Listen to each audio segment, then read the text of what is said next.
Hey everyone, it's Lorelei. Welcome back to my custom assets tutorial for RPG Maker. Today we are going to make an actual autotile that you can use in your game. If you haven't seen my previous video yet, the autotile base reference video, I do recommend watching that first because we're going to be building on that reference today.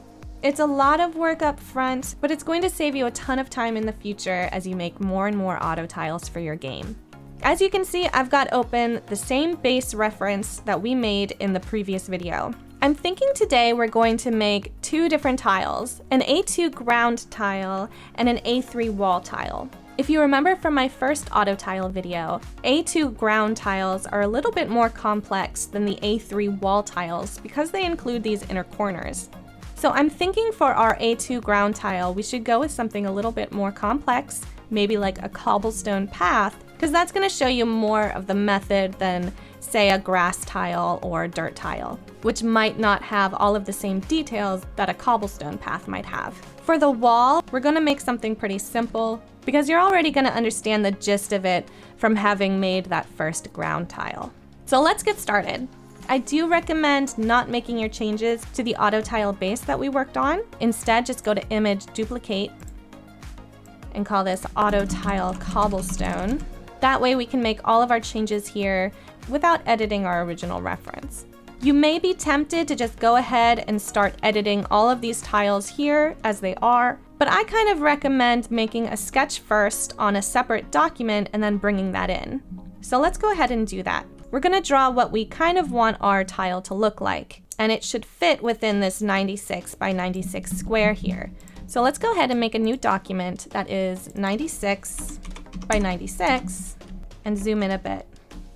We're going to make sure that snap is off, otherwise our brush is going to get stuck on the grid. And we're going to get out our drawing tablet and get started. As I mentioned in the other videos, I am not an artist, and this series is supposed to help inspire other non-artists to just give it a try and see what you can come up with. So everything you see here today is admittedly not great. Maybe you can come up with something that looks a lot better. So in the first video with the characters and events, I believe we used this pear palette, so I'm gonna go ahead and use this again. I'll pick this magenta color and maybe make my brush a little bigger and get started. Now when you start drawing your reference or how you want the tile to look, just to make sure the edges of the tile are in the outside cells and not in this intersection where the middle tile is going to be. Because again, this middle tile is going to be seamless with itself, and so edges aren't really going to work there. So we want the ends to be on the sides and on the corners. I'm just going to fill this in and color as best as I can. And cobblestone paths are made of rocks, right? So I'm gonna pick a different color and then just like make big old circles that kind of look like rocks. At this point, you can go ahead and hide the grid. You can go to Control H to hide that because it's not as important anymore after you've made the primary outline. But I'm gonna keep mine on just because.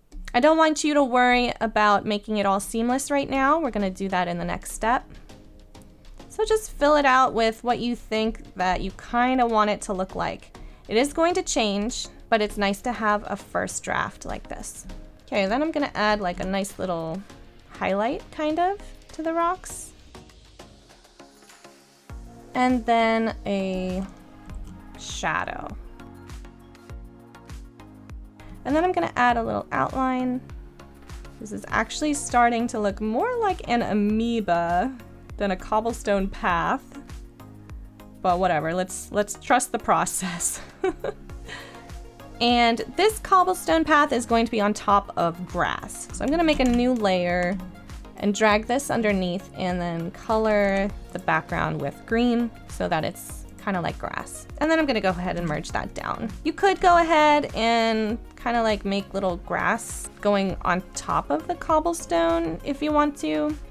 That looks fine, right? Whatever. I think we're done. This works. Now to get this amoeba, to get this cobblestone to our reference, What we have to do is copy and paste each individual cell. And it takes a little bit of time, but the more you do it, the faster it gets. So what we're gonna do is with our move tool, I'm going to hold down Control and click this top left corner, and that's gonna automatically click the layer for me. And I'm gonna double click to open that up. Then I'm gonna go to my amoeba and make sure snap is on this time. Use the marquee tool to grab that grid, grab that corner, and copy and paste. You can go ahead and either delete this top left corner, or you can merge this down, or you can even leave that top left corner there if you want to. I'm gonna go ahead and merge it down just so it's a little neater, and then I'm gonna close that. And now you can see in our reference that all of those top left corners have been updated. So let's do the same thing with this top right corner. Open that up, grab our corner, copy, paste, merge down, save, and close. And there it is. So I'm gonna do this for all of them, and I will be right back.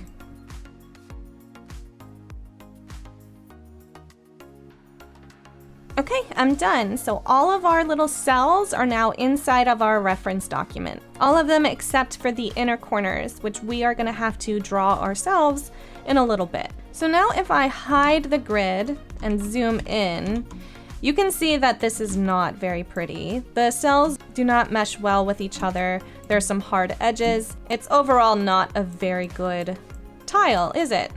So we gotta fix that. That means going into each individual cell and editing it so that it flows seamlessly into its neighbor.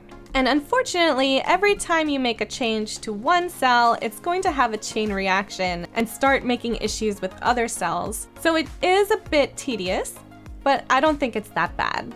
What I like to do is start with the sides first and making sure those link together. Same with the corners, then make the inner corners, and then work on making the middle tiles flow together. So let's start with this horizontal line here. My process is move tool, Control click on whatever I want to change. In this case, it's the top left corner. I'm going to open this up and I'm going to drag this out into its own little window and then zoom in on it pretty close. Now I have a view of the cell and a good preview on how it's going to connect to all of these cells. After I have it open, I turn on the brush key and my process becomes using the eyedropper tool, grabbing whatever color I need, and then guessing where it kind of goes in the cell. So in this case, the edges are actually fine, but the inside colors need to be changed a little bit. So I'm making sure that my corner piece kind of flows into this bottom corner piece, and that actually works well. So now I'm gonna go back to this document, move tool, and I'm gonna click the middle here, which is the top side, and I have to double click this, and I'm going to bring it into this window and zoom in. And same as before, I'm gonna use the brush tool, hold down Alt for the eyedropper tool, and I'm going to try to make it seamless with the bottom cell. My pro tip is to work cell by cell while trying not to edit the cells that you've already edited. And sometimes that's impossible. You have to edit cells you've already edited, but the less overwriting you can do, the better. So in this case, I'm only gonna try to edit this top left corner, the top side, and the top right corner so that it fits here. Unfortunately, when I go down here and I start editing this, it might have a chain reaction up here. But if I'm focusing on the cells that I have not yet changed so that they fit with the cells that I have changed, it minimizes that chain reaction. It still happens and you still do have to go back and fix things, but it's not as bad as kind of blindly editing every single cell. So in this case, you see that there's this rock here that I originally made, but on this bottom side, the rock isn't there, right? So there's this hard edge. So instead of forcing this, rock to exist and maybe coloring it down here, I'm only gonna edit this top side. So instead, I'm going to get my eyedropper tool and grab this, and I'm just gonna get rid of this rock. It doesn't need to be there. I can make that sacrifice. There is this dark shadow here though. So I'm gonna add some dark here and try to make it a little bit seamless with the dark that's there. There's no rock here, so I'm gonna get rid of this rock, at least a little bit. And then if I wanna keep that rock and just add a little shadow there, I can, as long as it flows nicely into the other cell. Then over here, you can see the bottom has a rock that's trying to go up, so I'm going to add the little highlight. As you can see, I went overboard, right? So I'm just gonna Control Z and try again. And so the majority of this is going to be testing the color and then Control Zing when it doesn't look right, when it's not right. And you know what? I think this looks good. This right corner, top right corner, I don't have to change too much actually. I think it looks fine, except for maybe this little rock just needs a tiny bit of color there. And here. And here. Nope, too far. In there. I think that works. I think that looks good. And then the side just needs adjusted just a little bit. Yeah, that's good. Then I see that this top middle needs to be adjusted just a little bit. What you'll find is that you're not perfect the first time around, and let's see here. And that you have to go back and fix things kind of again and again, and that's fine. In fact, I'm going to be making changes here and then switching to a different cell without fixing some things, and you might be on your computer like yelling at me, no, there's a hard edge there, you gotta fix that. And I just don't see it because I've been staring at this for hours. Well, hopefully not hours, but I think you understand what I'm trying to say. All right, so now I'm going down to this vertical shape here, and I tried opening this top left corner and it's already open. So that means I've already edited it, right? So this top left corner and this top left corner are obviously the same. Unfortunately, this top right corner, I've also already edited, but it does not fit with the top left corner. So this is one of those cases where I'm just gonna have to make that change and try to just minimize as much damage as I can. Okay, so now I'm going to open this left side. Have not edited this yet, which is nice. And I'm gonna try to make it merge with this right side and also the top left corner. Okay, then I'm gonna go to this bottom left corner. Okay, this corner actually looks fine after fixing that outline. And I could go ahead and try to fix this bottom right corner, but it actually looks okay to me, so I'm not going to do that. So now my changes here kind of messed up this top thing here, but I'm actually gonna skip fixing it. Instead, what I'm gonna do is go to these shapes, specifically this shape, because now we're gonna work with the pattern preview. See how these two need to be seamless with each other. So I'm gonna open up one.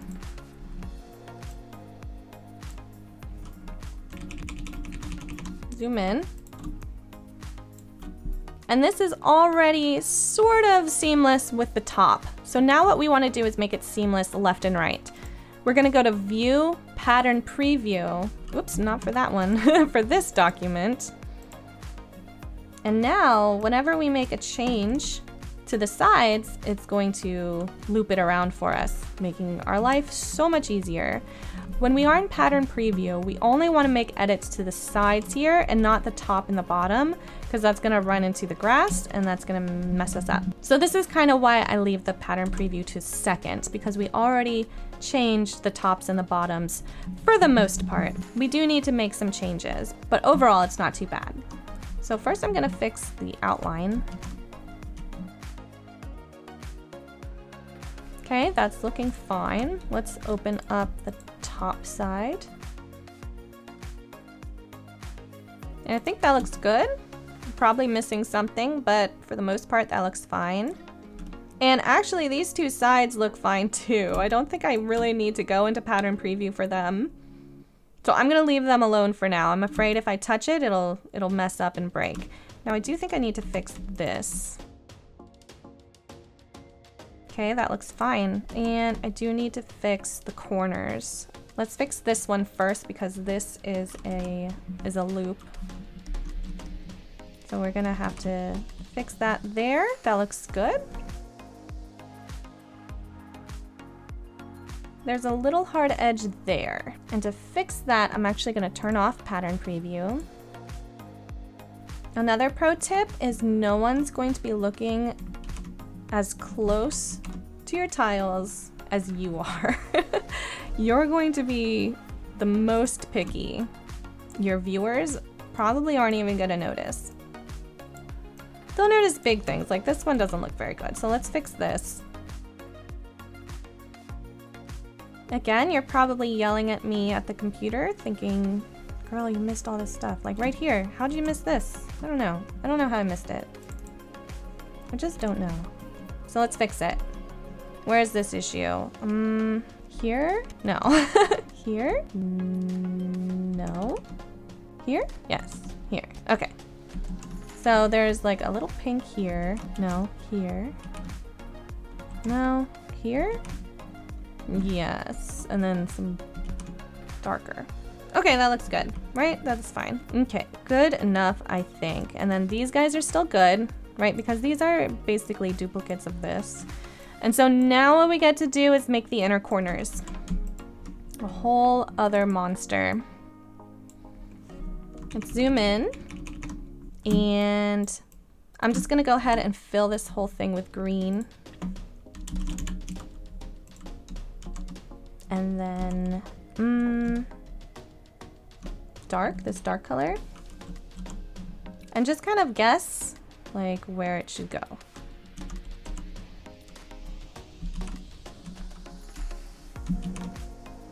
Okay. I should have probably filled it with this color instead of dark. And then we just want to fill in where, you know, everything is. Again, we're just using the eyedropper tool, kind of guessing where things go. Right? This is looking fine.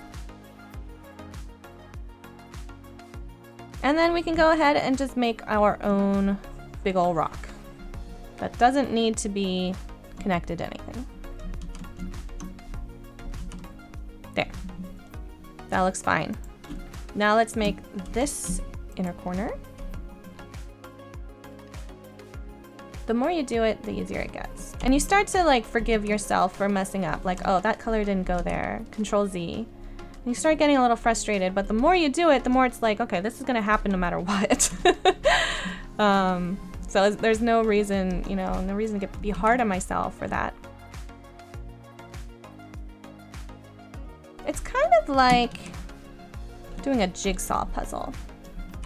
And you're just like putting colors together.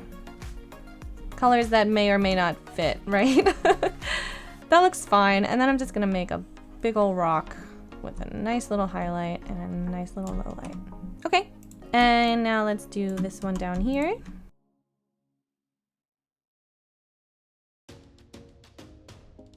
Okay, how does that look? Looks okay. There are a few hard edges, maybe like right here. That looks better. And anything else? Again, you're probably yelling at your screen like right there. Here looks a little funny, but it's not that bad. Also, once you zoom out, it's gonna look a little better. Then you can check out these shapes to make sure they're okay. Actually, now that I see it, yeah, let's fix that.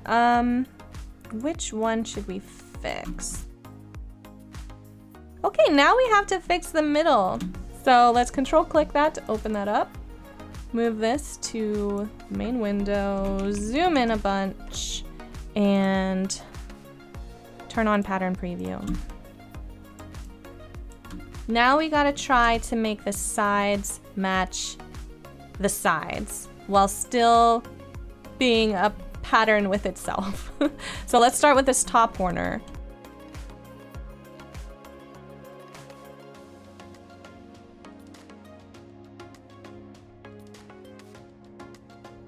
Hooray! I think we did it. I think we're good. What do you think? Do you like our cobblestone? I kind of do. Let's close that.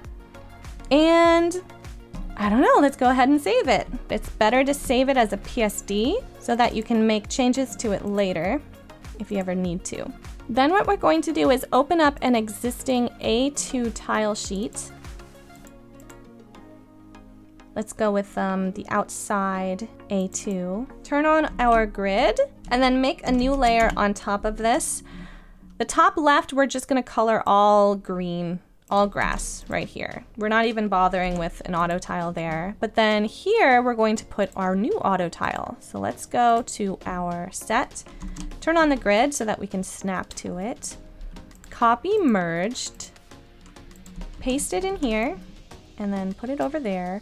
And then you can go ahead and hide this layer or you can keep it showing. It's up to you. I'm gonna go ahead and save this as a PNG and we're going to call it Custom Tiles A2. As you can see, I've got some already here. That was from previous attempts at this video. So let's save that and put it in our game and let's see how it looks. Under A2, we've already got Custom Tiles A2 here. And here we go. Here's our auto tile. I think it looks great.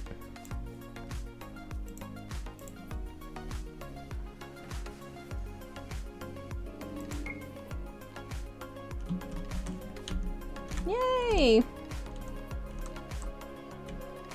Awesome job, team. Okay, next we're gonna make a wall tile. This is going to be so much quicker and very easy. It's basically the same as an auto tile, except we don't have to worry about the inner corners.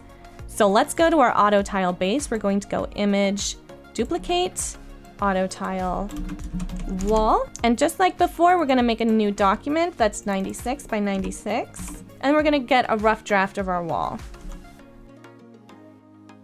So now instead of looking down at the cobblestone, we're looking straight ahead at the wall.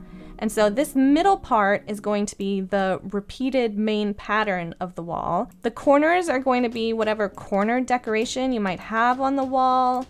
And then the sides are going to be whatever kind of reinforcement the wall needs, like wood and nails and things like that. So let's just make a simple wood wall.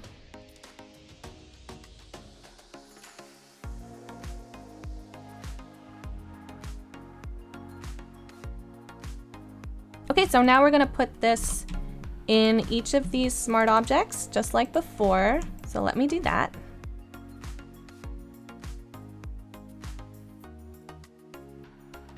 Okay, I'm done. The only shapes you have to worry about here are this horizontal, this vertical, and this big shape here. I think I messed up the center here. Did I?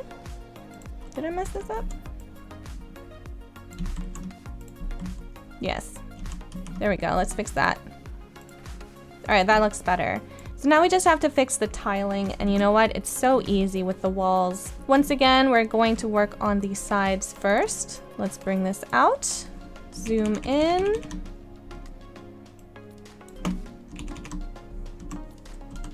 And start guessing where things go.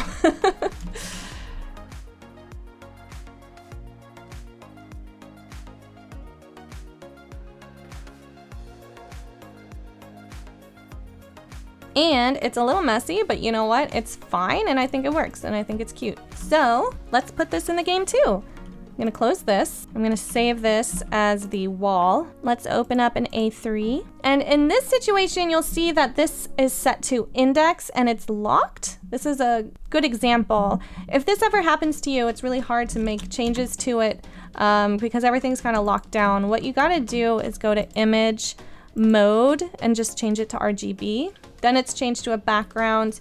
You can add a new layer and then hide this if you want. Let's turn on the grid and grab our tile with the grid on so it's easier to see. Copy merged. And we're gonna put this right on the top here. Although maybe we can put it here, and at some point if you wanna make some roof tiles, it's the same concept as the walls except they're roofs, then you can do that. So I'm gonna hide that and save it as a PNG. Again, I already have a custom tile A3 here that I made in my first attempt at this video, but this one is better. This is a prettier one. So there we go. And then let's add some houses.